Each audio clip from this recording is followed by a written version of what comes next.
আপনার জুলাই সনদের ওইখানে যে ভোটটা হবে বা ওইখানে যে সিগনেচারটা হয়েছে সেটা একরকম দেখানো হয়েছে, একরকম করা হয়েছে। আমার বাংলা হিসাব, আপনি দেখালেন মুরগির বাচ্চা, আপনি নিয়ে গেলেন হাতি, এটা তো হতে পারে না একটা রাষ্ট্রের জন্য।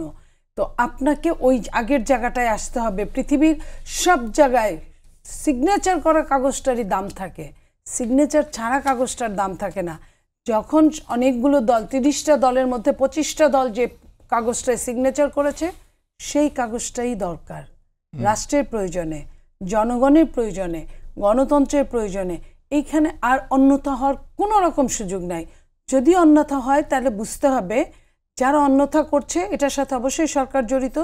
সরকার এবং কোনো কোনো দল তারা নিশ্চয়ই চাইছে নির্বাচনটা যাতে দেরি হয়ে যায়, পিছিয়ে যায়, না হোক। নইলে তারা এই টাইমে, এই 11th টাইমে, মুমূর্ষ সময়ে আপনার এই ধরনের জিনিস, আপনি বলেন এটা কি চরমভাবে প্রতারণা করা না? আপনি 7 মাস 8 মাস একটা কাগজপত্র নিয়ে, একটা সংস্কার নিয়ে কাজ চললো, কাজের ম্যাক্সিমাম কাজের মধ্যে পজিটিভনেস ছিল, যে কয়েকটা নোট অফ ডিসেন্ট ছিল সেগুলোকে তুলে দিয়ে আপনার এটা কোন ধরনের ভোটের কথা আসে? তাকে সেটার ভোট কেন দিতে হবে জনগণের? এমনি তো জনগণ আপনার গণভোট সম্পর্কে অনেকটাই অজ্ঞ। সেই কবে কখন হয়েছিল দুইটা সরকারকে বৈধতা দেওয়ার জন্য, একবার 2বার হয়েছিল, আর একবার আপনার রাষ্ট্রপতি শাসিত সরকার, মন্ত্রী পরিষদ শাসিত সরকারে যাওয়ার জন্য যেটা হয়েছিল, তখন ভোট কত % হয়েছে জানেন? 35% মাত্র। এই 35% ভোট তখন হয়েছে, 65% এদের বিপক্ষে ছিল।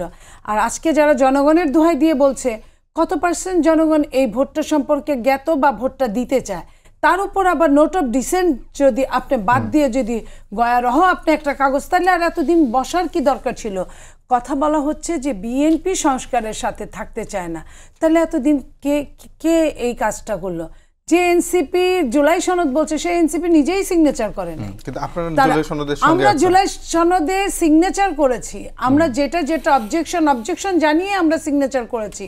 আপনাকে তো বলা হয় না অবজেকশন সরানোর আপনি কে? ডেফিনেটলি। কিন্তু আপনাদের আমার কথা হচ্ছে আপনি কে অবজেকশন সরানোর? সমস্ত দলগুলো মিলে যদি একটা জায়গায় উপনীত হওয়া যায়, সেখানে আপনি অবজেকশন সরানোর জন্য আবার সমস্ত দলকে ডাকতে হবে।